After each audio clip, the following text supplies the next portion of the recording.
Hello students, so today we are going to discuss the multinomial theorem of the chapter binomial theorem. ठीक है, ये जो part है ये काफी इंपॉर्टेंट पार्ट है बाइनोमियल का और इसमें काफी अच्छे लेवल के क्वेश्चंस भी फ्रेम हो सकते हैं और बनते भी हैं, आए भी हैं प्रीवियस ईयर्स में और आ भी सकते हैं। तो स्टार्ट करते हैं बेटा मल्टीनोमियल थ्योरम। देखो मल्टीनोमियल थ्योरम जो है सिंपली यदि मैं बात करूं कि a प्लस बी प्लस सी इसकी होल पावर n है, ठीक है। तो बाइनोमियल में दो टर्म होते थे, मल्टीनोमियल में दो से ज्यादा होंगे। तो मैं तीन टर्म के बारे में एक्सपेंशन की बात कर रहा हूँ और ऑब्वियसली यहाँ पर n की जो वैल्यू है वो नेचुरल नंबर है, यहाँ फ्रैक्शन और नेगेटिव इंडेक्स के बारे में बातचीत नहीं होगी, ठीक है। तो मैं तीन टर्म के बारे में आपको प्रूव करके बताता हूँ, बिकॉज जो प्रूफ है वो बहुत ज्यादा इंपॉर्टेंट है इसका। तो इसके लिए बच्चों हम क्या कर सकते हैं, यहाँ पर सिंपल सी कहानी है, बहुत आसान सी बात है, आप लोग ध्यान से देखिए कि बाइनोमियल का जो फॉर्मूला है, यदि मैं b प्लस सी को एक सिंगल टर्म मान लूं तो मैं इसको ऐसे लिख सकता हूँ ना, N C R B plus C की पावर आर और A to the power N minus R. हाँ या नहीं? यदि मैं बाइनोमियल का कंसेप्ट यूज में लूं तो मैं ऐसा लिख सकता हूँ या नहीं लिख सकता? सिंपल सी बात बताऊँ, we can write this thing. अब मैं इसमें क्या करूं, ये भी एक एक्सपेंशन होगा। So this is n C r. क्या मैंने जो लिखा ये सही है क्या? यहां पर एक टर्म और आएगा, that term will be summation r equal to 0 से एन। समेशन भी तो आएगा ना, वो तो जनरल टर्म लिख दी थी अपन ने। तो समेशन आर इक्वल टू 0 से एन, ये वाली टर्म बन गई अपनी। So this is what, summation r equal to 0 से n n C r a to the power N minus r. और ये जो b प्लस सी की पावर आर है, इसको भी मैं ऐसे लिख सकता हूं, summation r equal to 0, sorry r तो ऑलरेडी पैरामीटर, पावर एन इसकी आर, इसकी जो पावर है वो कितनी है, आर है।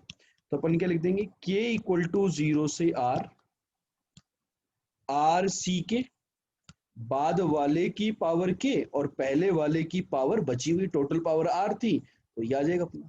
इस टाइप की कहानी हो जाएगी। तो आप इसको थोड़ा सा और ऑब्जर्व करो, this is summation r equal to 0 से एन। इस समेशन को भी मैं यदि यहाँ ट्रांसफॉर्म कर दूं, let's say k equal to 0 से r, what you will get, you are getting ncr into rck। a की पावर आ रही है बच्चों n माइनस आर, c की पावर आ रही है k और b की पावर आ रही है r minus k।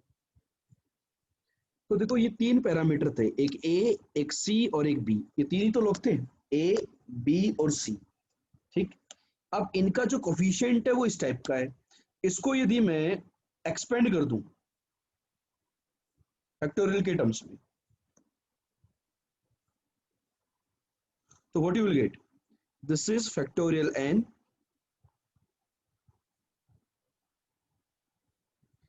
Divided by factorial r, factorial n minus r, factorial r, factorial k, factorial r minus k। Yes और नो?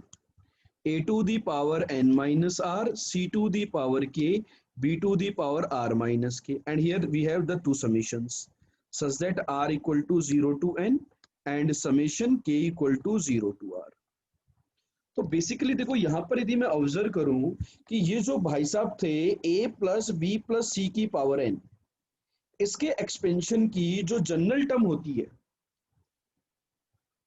इसके एक्सपेंशन की जो जनरल टर्म है वो आ रही है, देखो ए की कुछ पावर है, ए को हमने कुछ पावर दे दी, ए वाले भाई साहब को कुछ पावर दे दी, बी वाले भाई साहब को कुछ पावर दे दी, ठीक है, और सी वाले भाई साहब को कुछ पावर दे दी। इन तीनों की पावर्स का सम, इन तीनों की पावर्स का सम, देखो सबसे इंपॉर्टेंट बात, तो इन तीनों की जो पावर्स का जो सम है वो एन आएगा। मतलब क्या हो रहा है कि ये जो टोटल पावर होती है ये इन तीनों भिखारियों में डिस्ट्रीब्यूट होती है। हम लोगों ने एक बेगस थ्योरम भी पढ़ी थी, आप उससे भी देख सकते हो कि आपको ये जो एन पावर है ये इन तीन लोगों में डिस्ट्रीब्यूट करनी है एबीसी में। तो इसको कुछ पावर दी, इसको कुछ पावर दी, इसको कुछ पावर दी, सच दैट उनकी पावर्स का सम एन आएगा, तभी तो डिस्ट्रीब्यूशन होगा। इनटू इसकी जो कोफिशिएंट होगा, इसका कोफिशिएंट आ रहा है बेटा फैक्टोरियल एन, मतलब टोटल पावर का फैक्टोरियल। याद करने का ट्रिक बता रहा हूं आपको, देखो यहाँ पर फैक्टोरियल आर से फैक्टोरियल आर कैंसिल हो गया, तो नीचे आ रहा है factorial n minus r, factorial k and factorial r minus k. मतलब इन तीनों बेगर्स को आपने, इन तीनों पैरामीटर्स को या बेगर्स को जो भी पावर दी उनके फैक्टोरियल से आपने डिवाइड कर दिया। And here you have some conditions on the R and की, here you will have some conditions. तो इस एक्सपेंशन की जो जनरल टर्म होती है वो बेसिकली इस बात पे डिपेंड करती है कि आपने उन सारे टर्म्स को कितनी कितनी पावर दे दी, और जितनी पावर दी उसका कोफिशिएंट इस प्रकार से आ जाएगा, और यहाँ पर समेशन के ऊपर कंडीशन ये रहेगी कि पावर जो है वो डिस्ट्रीब्यूट होनी चाहिए और उनका सम एन के इक्वल होना चाहिए। ये अपना जनरल एक्सपेंशन हो गया। ठीक है, जैसे मैं आपको ये बात करूं कि लेट से मेरे पास पी लोग है, x1 प्लस x2 प्लस, अपन यदि टर्म्स के बारे में बात करेंगे तो ये पी टर्म्स है, इसकी होल पावर एन। और यदि मैं कॉइन्स की बात करूं तो आई हैव एन कॉइन्स, और ये पी बेगर्स है, इनके अंदर मुझे डिस्ट्रीब्यूट करना है। तो इसके अंदर जो जनरल टर्म आएगी उसके अंदर बहुत सारे समेशन आएंगे, एक्सपेंड करोगे तो मैं उस जनरल टर्म को ऐसे लिखता हूँ R1 plus R2 up to RP, इन सबका जो सम होगा वो n के इक्वल होगा। Here you will have factorial n upon factorial R1 factorial R2 so on factorial RP। पहला जो है x1 उसको दे दी पावर R1, x2 को पावर दे दी R2, इस प्रकार से xp को पावर दे दी RP। मतलब इन सबको कुछ ना कुछ हमने पावर दे दी, सारे पैरामीटर्स को, और इन सबका जो पावर्स का जो सम होगा वो n होगा, और उसका जो कोफिशिएंट होगा वो होगा factorial n upon factorial R1 factorial R2 factorial R3 and so on factorial RP। तो बच्चों ये हमारा मल्टीनोमियल थ्योरम का जनरल स्टेटमेंट हो गया कि इसका एक्सपेंशन किस टाइप का होगा। मतलब किसी भी मल्टीनोमियल थ्योरम, मतलब जो ये जो टर्म है, ये जो बड़ा सा टर्म आपको दिख रहा है, इसको एक्सपेंड करने पर जो टर्म्स आएंगी इंडिविजुअल टर्म, वो इस प्रकार की दिखेंगी। किस प्रकार की दिखेंगी बच्चों? इस प्रकार की आपको टर्म दिखेंगी वो, और उनका कोफिशिएंट इस वाले फॉर्मूले से निकालेंगे। अब बात ये आएगी कि इसके एक्सपेंशन में टोटल नंबर ऑफ टर्म्स कितनी होती है, ये भी तो बात होगी ना, कि इसके एक्सपेंशन में टोटल नंबर ऑफ टर्म्स कितने होंगे। इसके जो एक्सपेंशन है उसके अंदर टोटल नंबर ऑफ टर्म्स कितने होंगे। तो बेटा इसका एक अलग से फॉर्मूला है कि इसके अंदर टोटल नंबर ऑफ टर्म्स उसी के इक्वल होंगे जितने तरीकों से हम इन एन कॉइन्स को इन पी बैगर्स में डिस्ट्रीब्यूट कर सकते हैं। अब कुछ लोग सोच रहे होंगे सर ये वाली थ्योरम तो हमने पढ़ी ही नहीं है, यदि नहीं पढ़ी है तो आगे पढ़ लेंगे, जो कि हम पीएनसी के अंदर पढ़ते हैं। आप लोगों ने पढ़ ली होगी परमुटेशन एंड कॉम्बिनेशन के अंदर, नहीं पढ़ी तो उसको याद कर लो कि this is n plus p minus one c p minus one. N coins को पी बैगर्स में डिस्ट्रीब्यूट करने के नंबर ऑफ वेज ये होते हैं। तो यहाँ पर नंबर ऑफ टर्म्स जो होती है टोटल डिस्टिंक्ट टर्म्स, उसका फॉर्मूला है n plus p minus one c p minus. Clear हो गया बच्चों? यहाँ पर देखो, जैसे कोई एग्जांपल की मैं बात करूं कि किस टाइप के क्वेश्चन यहाँ पे बनेंगे। एक क्वेश्चन ये बन सकता है कि suppose A plus B plus C plus D plus E plus F, इसकी पावर 20, इसके एक्सपेंशन में नंबर ऑफ डिसिमिलर टर्म्स कितनी होंगी। सभी बच्चे बताओ इसका आंसर कितना आएगा। नंबर ऑफ डिसिमिलर टर्म्स, जल्दी से बता दो आंसर कितना होगा fast. Number of the dissimilar terms in this expansion. तो यहां पर जो टोटल पावर है वो कितनी है 20, कितने भिखारी हैं 6, तो p की जगह 6 माइनस 1, c 6 माइनस 1, तो आपका जो आंसर होगा दैट विल बी 25।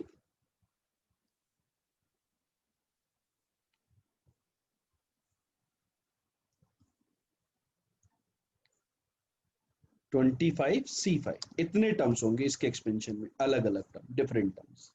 क्लियर हो गया? ये वाला फॉर्मूला लगा देंगे। जैसे कि और एग्जांपल की यदि अपन बात करें,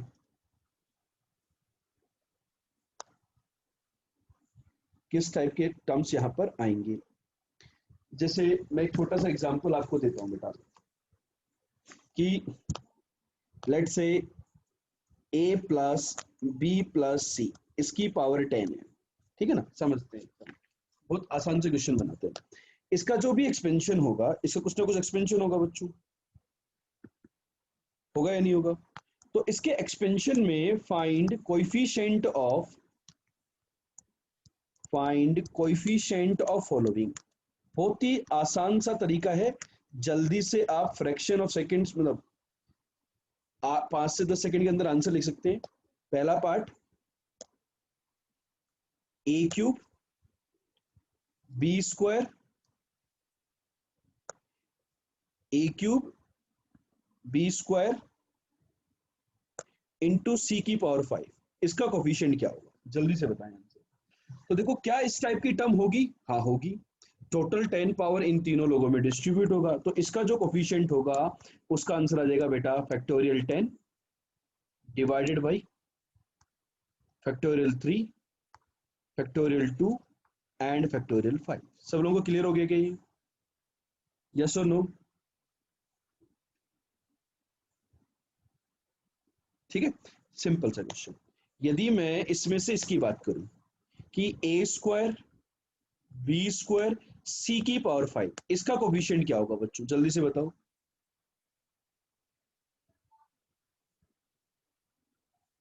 ए स्क्वायर बी स्क्वायर सी की पावर 5, इसका कोफिशिएंट क्या होगा?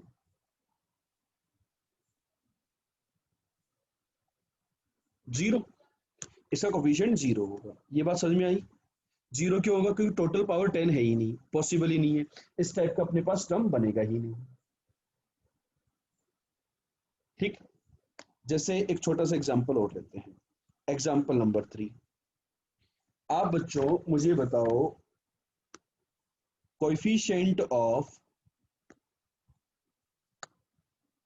X square Y cube Z की power 1 in X minus 2y minus 3z इसकी पावर 7, इसमें से एक्स क्यूब वाई क्यूब और जेड की पावर 1 का कोफिशिएंट क्या होगा? मतलब वहां पर देखो प्रीवियस क्वेश्चन के अंदर जो कोफिशिएंट जीरो था, कुछ बच्चे बोलने से नॉट पॉसिबल, तो नॉट पॉसिबल का मतलब वो उस प्रकार की टर्म एग्जिस्ट नहीं करेगी, तो जो टर्म एग्जिस्ट नहीं करेगी तो उसका कोफिशिएंट हम क्या बोल देंगे? जीरो।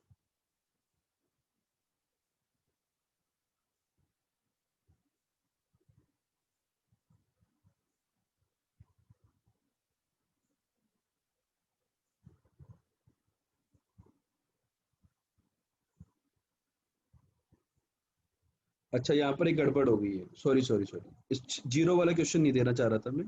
एक काम करो, इसको 6 कर लो पावर, है ना? जीरो वाला नहीं, तो पावर 6 कर लो।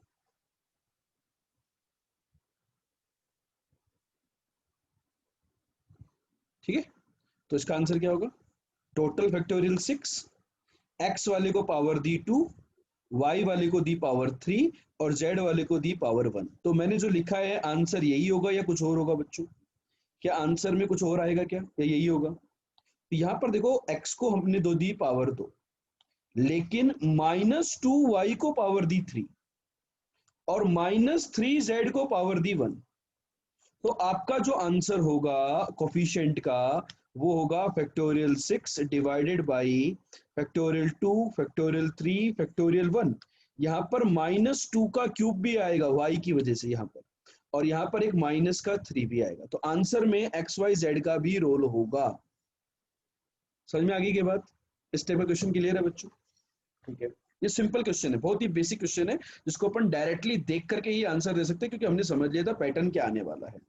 ठीक, जैसे एग्जाम्पल नंबर 4, थोड़ा सा और डिफरेंट काइंड ऑफ क्वेश्चन जो बनता है यहाँ पर, उसकी यदि मैं बात करूं कि फाइंड कोएफिशिएंट ऑफ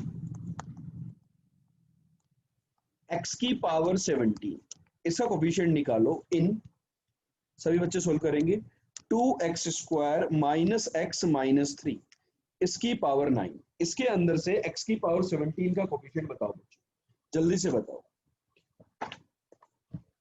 यहाँ पर क्या है, तीनों लोग अलग अलग नहीं है, ये जो तीनों भाई साहब हैं, ये तीनों भाई साहब अलग अलग नहीं है, मतलब डिपेंडेंट है, एबीसी टाइप की नहीं है, डिस्टिंक्ट टाइप की नहीं है। एक्स की पावर जो होगी वो यहां से भी आएगी, दूसरे से भी आएगी, तो कंबाइंड हो सकती है। ठीक है,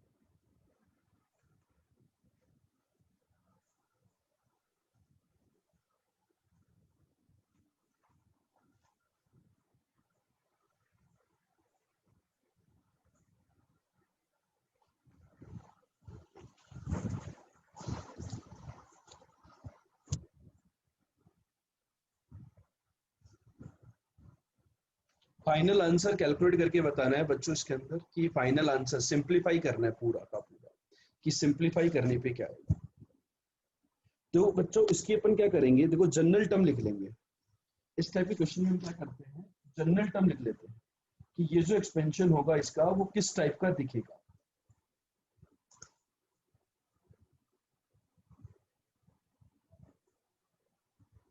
ठीक है, तो इसकी जो जनरल टर्म होगी, जनरल टर्म, उसको अपन टी आर प्लस वन तो बोल नहीं सकते एक तरीके से। तो इसकी जो जनरल टर्म होगी ना, जनरल टर्म, तो वो बेसिकली कुछ इस टाइप की होगी, फैक्टोरियल 9 अपॉन फैक्टोरियल R1। आपने देखो यहां पर 2x² को पावर दे दी R1, माइनस एक्स को पावर दे दी R2। ठीक है, ध्यान से समझना। तो आप -3 को जो है ना पावर, वो 9 माइनस R1 माइनस R2 दे दो, R3 के टर्म में मत रखो आप। तो यहाँ पर फैक्टोरियल R1 आ गया, फैक्टोरियल R2 आ जाएगा, और factorial 9 minus R1 minus R2 आ जाएगा। ये बात क्लियर हो गई। तो अब आप x की पावर को ऑब्जर्व करो, तो इसकी जो जनरल टर्म आ रही है उसका जो कोफिशिएंट आ रहा है वो क्या है बेटा, this is factorial 9 divided by factorial R1 factorial R2 factorial 9। R3 की जगह मैंने एक पैरामीटर कम कर दिया क्योंकि मुझे पता था R1 plus R2 plus R3 का वैल्यू कितना होगा 9। यहाँ पर देखो 2 की पावर R1 आया, -1 की पावर R2 आया कॉस्ट कॉफिशिएंट में, -3 की पावर आया 9 माइनस R1 माइनस R2, और जो x की पावर आ रही है वो आ रही है 2R1 प्लस R2। तो आपको ये जो 2R1 प्लस R2 है इसका वैल्यू 17 चाहिए। ये जब जब 17 बनेगा तब तब हमारा काम होगा, होगा या नहीं होगा। ठीक है, अब इसमें R1 R2 के अपने को पॉसिबल कॉम्बिनेशन निकालने होते हैं बच्चों। यहाँ पर हम शुरुआत उससे करते हैं जिसका कोफिशिएंट ज्यादा होता है, उससे केसेस कम बनते हैं। R1 R2 की जो मिनिमम वैल्यू होगी वो कहाँ से स्टार्ट होगी, 0 से होगी। तो R1 0 तो R2 17। पॉसिबल है क्या बेटा R2 17 होना, नहीं, क्योंकि R2 की मैक्सिमम वैल्यू कितनी हो सकती है, टोटल 9 पावर डिस्ट्रीब्यूट कर सकते हैं हम लोग। तो ये वाला जो केस हो गया ये हमारा पॉसिबल नहीं होगा, नहीं होगा ना पॉसिबल ये वाला केस। तो R1 की वैल्यू 1 पे 15, ये भी नहीं होगा। तो अपन डायरेक्ट चेक करें तो कितना जाएगा बताओ, R1 की वैल्यू 4 डाले तो ये 4, तो ये कितना हो गया 9, चेक कर लो। ये वाला केस एक्सेप्ट हो गया 4 9, फिर ये 5 तो 10, तो ये 7 हो गया। बताओ सेकंड केस एक्सेप्ट हो गया क्या, सेकंड केस एक्सेप्ट होगा क्या। इन दोनों का जो सम है वो 9 से ज्यादा आ रहा है, R1 plus R2 plus R3 का केस जो होगा वो 9 से ज्यादा आएगा, तो ये भी नहीं होगा, ये जो केस है ये भी नहीं होगा।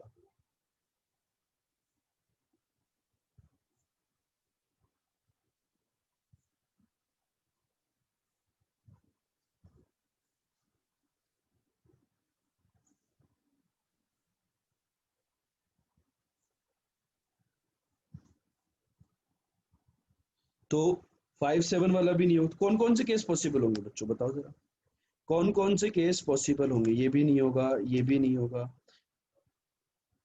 R1 का वैल्यू 6 12 5, ये भी नहीं होगा, क्या वैल्यू ले। R1 का वैल्यू 7 3, नहीं होगा, क्या वैल्यू होगा R1।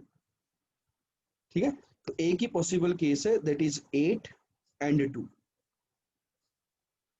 8 एंड 1, सॉरी 8 एंड 1, केवल ये वाला ही केस पॉसिबल है, बाकी के सारे केस खत्म हो गए। ठीक है, तो एक ही केस पॉसिबल है, तो आपका आंसर आ जाएगा factorial 9 upon R1 is 8, R2 is 1, this is factorial 0, 2 की पावर 8 माइनस 1 की पावर कितनी है R2, तो R2 की जगह कितना आ जाएगा बेटा 0, -3 की पावर ये भी कितना हो गया 0। R2 की वैल्यू सॉरी 1 थी, तो ये माइनस इसकी पावर 1 होगी, तो आंसर आपका नेगेटिव आएगा। नेगेटिव टाइम्स कितना आ रहा है बच्चों कैलकुलेट करने पर, 2304 आया क्या, चेक करो।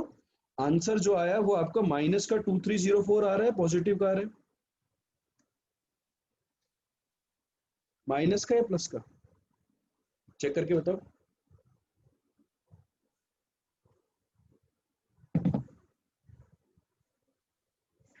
क्लियर है ना इस टाइप का question.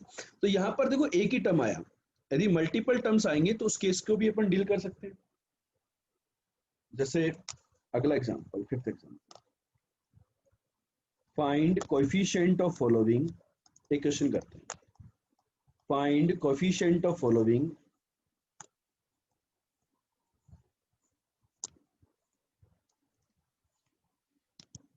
In let's say A B plus B C plus C A. इसकी पावर है बच्चों 10। पहला पार्ट है ए की पावर 6, बी की पावर 6, सी की पावर 6 या सी की पावर 7 कर लो। इसका कोफिशिएंट बताओ क्या हो, जल्दी से आंसर।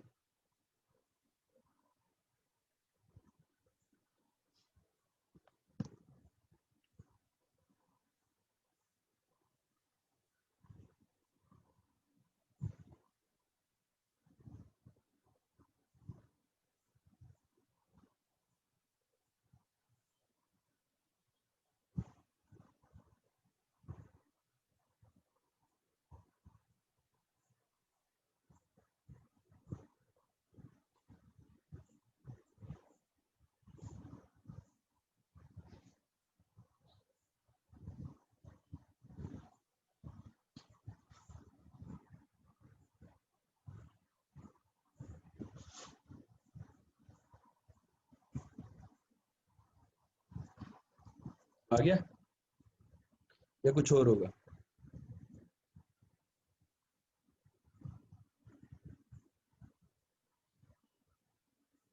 आंसर बताओ।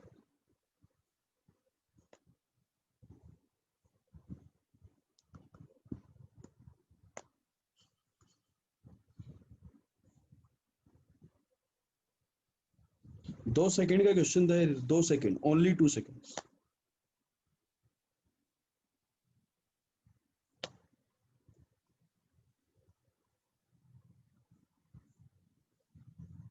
आंसर बेटा 0 होगा ना, ये टोटल पावर 10 है और हर टर्म का डिग्री 2 है, तो इफेक्टिव डिग्री 20 हो गया और इन तीनों का सम 19 है, तो इस टाइप का टर्म ही नहीं आएगा, तो कोफिशिएंट 0। टोटल जो पावर है वो 20 होनी चाहिए ना, इंडिविजुअल टर्म जो है वो 2 डिग्री का, यहाँ पर ये जो टर्म है ये 2 डिग्री 2 डिग्री 2 डिग्री, और टोटल पावर 10 डिस्ट्रीब्यूट करनी है, तो 20 डिग्री होगी एक तरीके से हर टर्म का, तो डिग्री बैलेंसिंग से क्वेश्चन खत्म, आंसर आपका 0 आएगा। जैसे दूसरा क्वेश्चन है ए क्यूब बी की पावर 8 सी की पावर 9, तो इसका आंसर क्या होगा? यहाँ पर तो हमने पावर क्या कर दी है, सम सम 20 कर दिया पावर का, तो इसके अंदर क्वेश्चन क्या होगा बताओ जरा।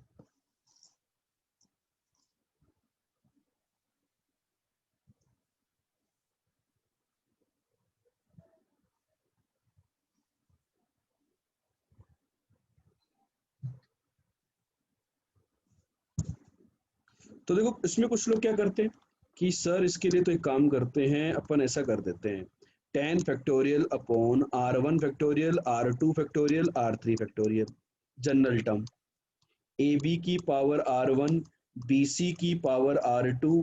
आप पहले क्वेश्चन के लिए भी ये कर सकते थे सी ए की पावर R3। तो आप इसको ऑब्जर्व करो, तो ए की पावर आ गई R1 प्लस R3, बी की पावर आ गई R1 प्लस R2, आ गई या नहीं आ गई?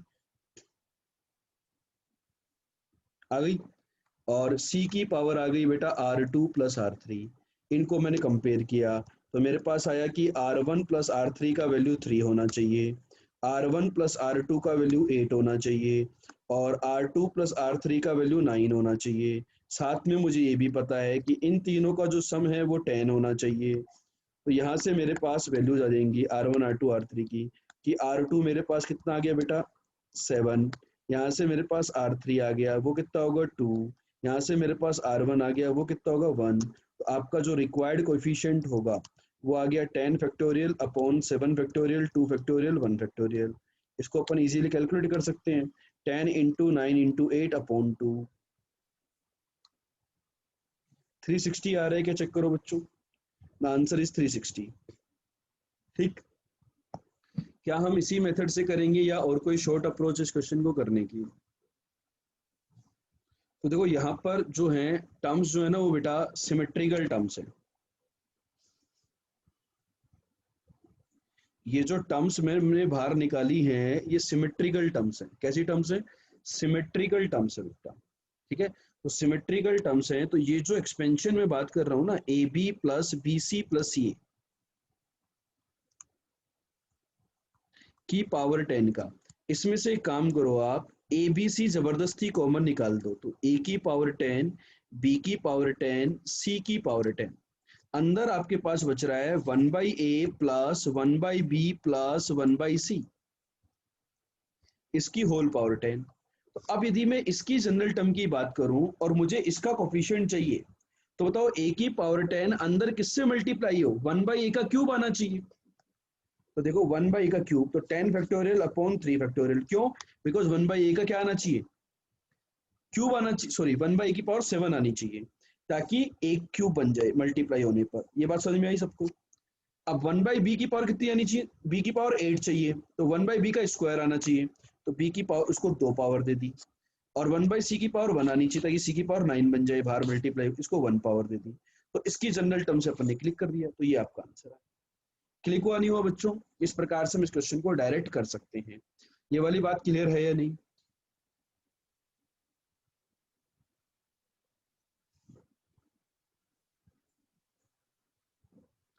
क्लियर और नॉट? इसके बाद में एक ऐसा क्वेश्चन करवाने वाला हूं जो कि आपने शायद हो सकता है नहीं भी किया हो। क्लियर? ठीक है, तो देखो अगला जो क्वेश्चन है, यदि मैं इसकी बात करूं कि a plus B plus C plus d, इसकी होल पावर 15। ठीक है, इसमें बहुत सारे टर्म्स होंगे बेटा, और सब टर्म के कोफिशिएंट अलग अलग होंगे। तो find the greatest coefficient, find the greatest coefficient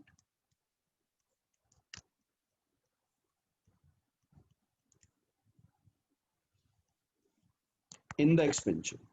इसके एक्सपेंशन में जितने भी टर्म्स आएंगे उनका कुछ ना कुछ कोफिशिएंट होगा, उसका ग्रेटेस्ट कोफिशिएंट निकालिए कि ग्रेटेस्ट कोफिशिएंट क्या होगा।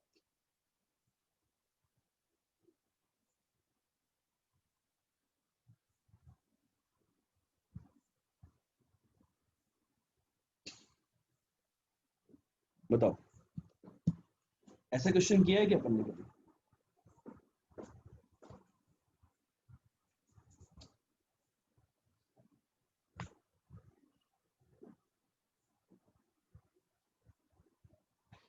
ये जो है ना, जैसे कि मैंने जो जनरल टर्म बताई थी आपको, x1 plus x2 up to xp की पावर n, ये आपको एक प्रकार की जनरल टर्म बताई थी आपको। कैसे निकालेंगे इसमें ग्रेटेस्ट कोफिशिएंट?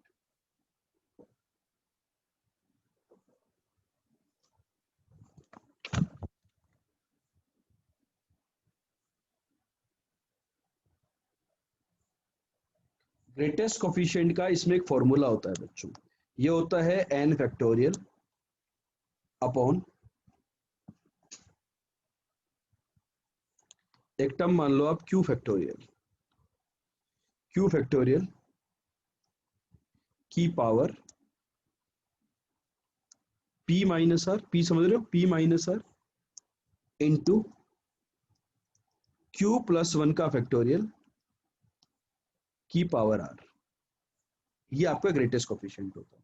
तो बात ये आती है कि यहाँ q क्या होता है और r क्या होता है। तो where q is quotient, q क्या है बच्चों? क्वोशेंट। किसका वो बता रहा हूं मैं, q is the quotient and r is the remainder, r is the remainder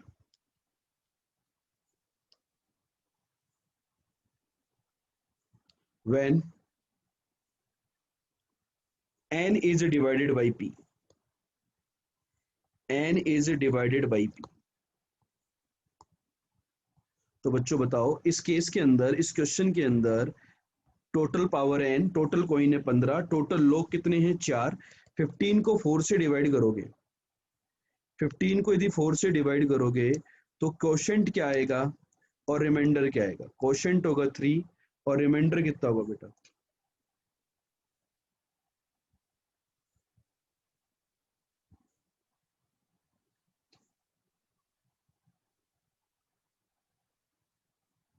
reminder भी 3 होगा।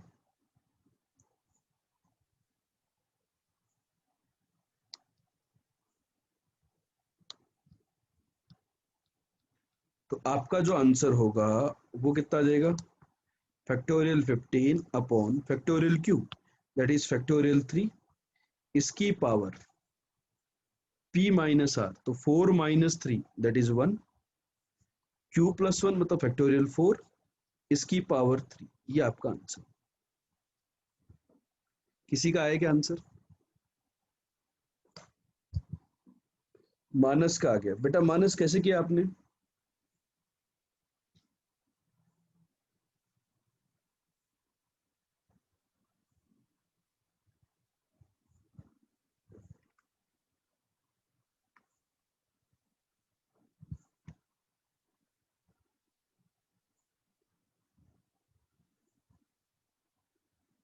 मिड टर्म के आसपास होगा, ये बात ठीक है कि मिड टर्म के आसपास होता है, लेकिन हमें ये ध्यान रखना है कि इसका एक फॉर्मूला है ना, ये ध्यान रखना है इसका फॉर्मूला।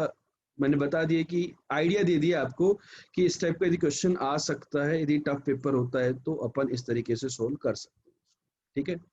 और मल्टीनोमियल में मतलब इससे ज्यादा डिफिकल्ट क्वेश्चन नहीं बनता है। एक लास्ट क्वेश्चन अपन और कर लेते हैं, जिसके अंदर वही कोफिशिएंट निकालने वाला, क्या निकालने वाला, कोएफिशिएंट निकालने वाला। ये फॉर्मूला यही रहेगा irrespective of number of terms. बेटा नंबर ऑफ टर्म्स को तो हमने इन्वॉल्व कर लिया ना, नंबर ऑफ टर्म्स तो यही है, पी टर्म्स है, तो पी के टर्म्स में आंसर आ रहा है ना, पी के टर्म्स में आंसर आ रहा है, पी का इन्वॉल्वमेंट है यहाँ पर। तो नंबर ऑफ टर्म्स कितनी भी हो कोई दिक्कत नहीं है, फॉर्मूला अपना ऐसा ही रहेगा, ठीक है। फॉर्मूला ये जनरलाइज करके डिराइव किया गया है, इसका जो प्रूफ है वो भी है, लेकिन प्रूफ अभी अपने काम का नहीं है, मतलब इसमें कोई यूज नहीं है प्रूफ का, इस कारण अपन प्रूफ डिस्कस नहीं कर रहे। इसका प्रूव किया जा सकता है इसको मैक्सिमाइज मिनिमाइज करके, मतलब कंपेयर करके टर्म्स को, लेकिन वो प्रूफ कोई काम का नहीं, इस कारण अपन नहीं बता रहे इसको, ठीक है।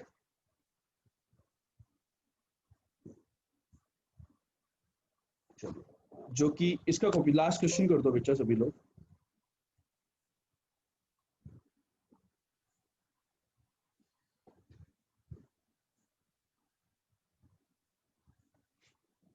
फाइंड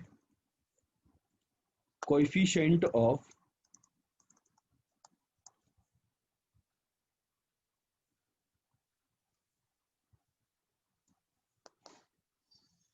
x की पावर 7 इन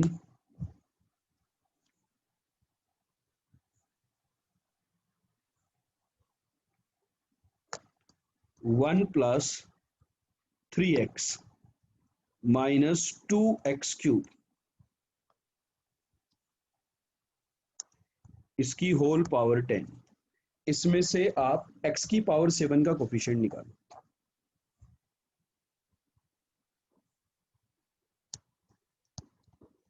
क्या हो,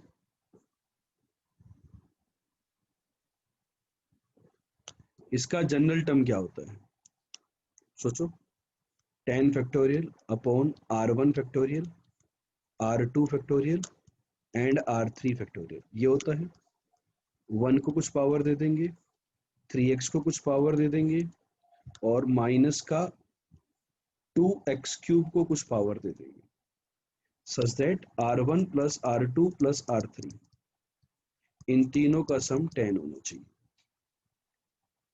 देख लो इसका जनरल टर्म किस टाइप का आया, factorial 10 divided by factorial r1 factorial r2 factorial r3, 1 की पावर r1 तो खत्म हो गया, 3 की पावर r2, आंसर निकाल करके बताओ फाइनल आंसर कितना आ रहा है, -2 की पावर r3, x की पावर आ गया r2 प्लस 3 टाइम्स r3, इस टाइप का टर्म होगा, चेक कर लो। तो आपको ये रिक्वायरमेंट है कि R2 प्लस 3 टाइम्स R3, इसका वैल्यू 7 चाहिए for the coefficient of x की power 7 and it is given that R1 plus R2 plus R3, इन तीनों का जो सम होगा वो 10 होगा। स्टार्ट हो जाओ, जिसका कोफिशिएंट ज्यादा है उससे शुरू करो। R3 का वैल्यू 0, तो R2 का वैल्यू 7, तो R1 का वैल्यू कितना आ रहा है इसमें पुट करने पर 3 आ रहा है। एक पॉसिबल कॉम्बिनेशन एक्सेप्टेड। R3 का वैल्यू 1, तो ये कितना हो जाएगा बेटा 4, 5, तो ये भी 5 एक्सेप्टेड। R3 का वैल्यू 2, ये 1, 3 और ये 7 एक्सेप्टेड। क्या आगे की कोई वैल्यू एक्सेप्ट होगी क्या बच्चों, बताओ? क्या ये तीन ही केस आएंगे या और कोई केस भी पॉसिबल है?